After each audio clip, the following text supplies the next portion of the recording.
वह बड़ा सा मकान किसी दुल्हन की तरह सजा हुआ था। ऐसा लग रहा था जैसे वहां बारात आई है। दूर से देखने पर ऐसा जान पड़ता था जैसे हजारों तारे आकाश में एक साथ टिमटिमा रहे हों। छोटे छोटे बल्ब जुगनुओं की तरह चमक रहे थे, लेकिन श्याम की नज़र उस लड़की पर थी जो उसके दिल की गहराइयों में उतरती चली गई थी। वह कोई और नहीं बल्कि उसकी भाभी की बहन गौरी थी। खूबसूरत चेहरा, प्यारी आंखें, नाक में चमकता हीरा और गोरे गोरे हाथों में मेहंदी का रंग उसकी खूबसूरती में चार चांद लगा रहा था।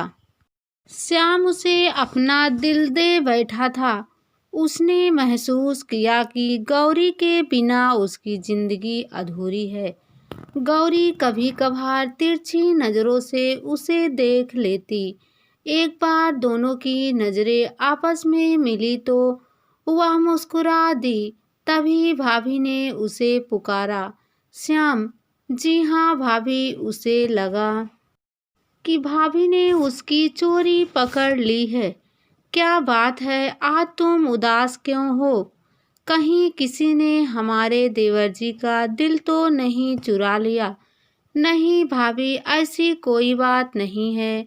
वह अपनी घबराहट को छिपाने के लिए रुमाल निकालकर पसीना पोंछने लगा। श्याम अपनी भाभी के जन्मदिन पर उनके साथ उनके मायके गया था, लेकिन उसे क्या पता था कि यहाँ आते ही उसे प्रेम रोग लग जाएगा। गौरी सुंदर थी, इसलिए उसके मन को भा गई और वह उस पर दिलो जान से फिदा हो गया। अपने प्यार का इजहार करने के बारे में वह सोच रहा था कि क्या भाभी उसे अपनी देवर रानी बनाने के लिए तैयार होगी। भाभी अगर तैयार भी हो जाए तो क्या भैया होंगे। देर रात तक वह यही सोचता रहा। अगले दिन श्याम चुपके से गौरी के कमरे में पहुंचा। वहां वह खिड़की खोलकर बाहर का नजारा देख रही थी। वह उसकी आंख बंद कर उभारों से हरकत करते हुए बोला, कैसा लगा गौरी? गौरी खड़ी होती हुई बोली, श्याम, ऐसी हरकतों से मुझे सख्त नफरत है। ओह गौरी, मैं कोई पराया थोड़ी ही हूँ। मैं दीदी और जीजा जी से शिकायत करूँगी। गौरी, मुझे माफ़ कर दो। आइंदा मैं कभी ऐसी हरकत नहीं करूँगा। मैं अभी दीदी को बुलाकर लाती हूँ। कहकर गौरी फीकी मुस्कान के साथ वहां से चली गई। श्याम का मोह भंग हुआ। उसे लगा कि गौरी को उससे प्यार नहीं है। वह अब तक उससे एक तरफा प्यार कर रहा था, लेकिन अब क्या होगा? कुछ देर बाद भाभी यहाँ पहुँच जाएंगी, फिर सारी पोल खुल जाएगी। खैर, बाद में जो होगा देख लेंगे। सोचकर उसने गौरी के नाम एक खत लिखकर तकिए के नीचे रख दिया और अपने गांव चल दिया। गौरी आधे घंटे बाद चाय लेकर जब कमरे में पहुंची तो उसका दिल धक धक करने लगा। एक अनजान ताकत उसके मन को बेचैन कर रही थी कि आखिर श्याम कहाँ चला गया। लेकिन तभी उसकी नज़र तकिए के नीचे दबे कागज पर पड़ गई। वह उसे उठाकर पढ़ने लगी। प्रिय गौरी, खुश रहो। मैं अपने किए पर बहुत पछताया, लेकिन तुम भी पता नहीं किस पत्थर की बनी हो जो मेरे लाख माफ़ी मांगने के बावजूद भैया और भाभी से कहने के लिए चली गई। पता नहीं क्यों मैं तुम्हारे साथ गलत हरकत कर बैठा। मैं गांव जा रहा हूँ। जब भैया वापस आएंगे तो मेरी खैर नहीं। गौरी, मैंने अपनी जिंदगी में सिर्फ तुम ही को चाहा, लेकिन मुझे मालूम न था कि मेरा प्यार एक तरफा है। काश यह बात पहले मेरी समझ में आ जाती। अच्छा गौरी, हो सके तो मुझे माफ कर देना। मैं रोकर सब्र कर लूँगा कि अपनी जिंदगी में पहली बार किसी को चाहा था। तुम्हारा श्याम। गौरी की आंखों से पछतावे के आंसू बहने लगे। चाय का प्याला जैसे ही उठाया वैसे ही गिरकर टुकड़े टुकड़े हो गया। उसे ऐसा लगा कि किसी ने उसके दिल के 1000 टुकड़े कर दिए। उसने कभी सोचा भी नहीं होगा कि श्याम अपने भैया और भाभी की इतनी इज्जत करता है। तभी उसकी दीदी कमरे में आई। क्या बात है गौरी, यह प्याला कैसे टूट गया?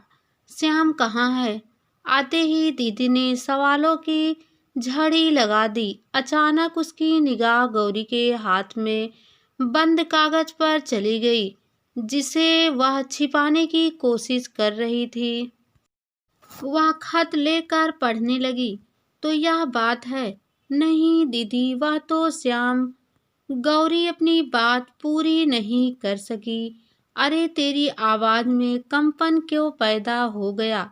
प्यार करना कोई बुरी बात नहीं है।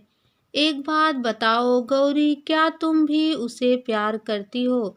गौरी ने नजरें झुका ली, जो इस बात की गवाह थी कि उसे भी श्याम से प्यार है। लेकिन गौरी, श्याम कहाँ चला गया? गौरी ने रोते हुए सारी बातें बता दी। यह सब सुनकर गौरी की बहन खूब हंसी और बोली, गौरी, अगर मैं तुम्हें अपनी देवरानी बना लूंगी तो तुम मेरा हुक्म माना करोगी या नहीं? दीदी, मैं नहीं जानती थी कि मेरी झूठी धमकी को श्याम इतनी गंभीरता से लेगा। मैं जिंदगी भर तुम्हारी दासी बनकर रहूंगी, लेकिन श्याम के रूप में मुझे मेरी खुशियाँ लौटा दो। वह मुझे बेवफा समझ रहा होगा। इसके बाद दोनों बहनें काफी देर तक बातें करती रही। श्याम की भाभी जब अपनी ससुराल लौटी तो गौरी को भी साथ ले आई। श्याम घर में नहीं था। जैसे ही उसने श्याम को घर में कदम रखा तो सामने गौरी को देखा तो मायूस होकर बोला, गौरी, क्या भाभी और भैया अंदर हैं? हाँ, अंदर ही हैं। यह सुनकर जैसे ही श्याम लौटने लगा तो गौरी ने उसकी कलाई पकड़ ली और बोली, प्यार करने वाले इतने कायर नहीं हुआ करते श्याम। मैं सच में तुमसे प्यार करती हूँ। गौरी, मेरा हाथ छोड़ दो, वरना भैया देख लेंगे। मैंने सब सुन लिया है। बरखुरदार, तुम दोनों अंदर आ जाओ। आवाज सुनकर दोनों ने नजरें उठाकर देखा तो सामने श्याम का बड़ा भाई खड़ा था।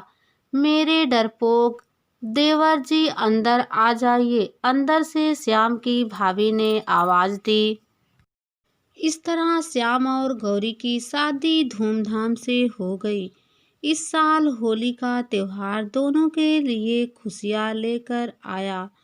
होली के दिन गौरी ने श्याम के कपड़ों पर जगह जगह मन भर कर रंग लगाया।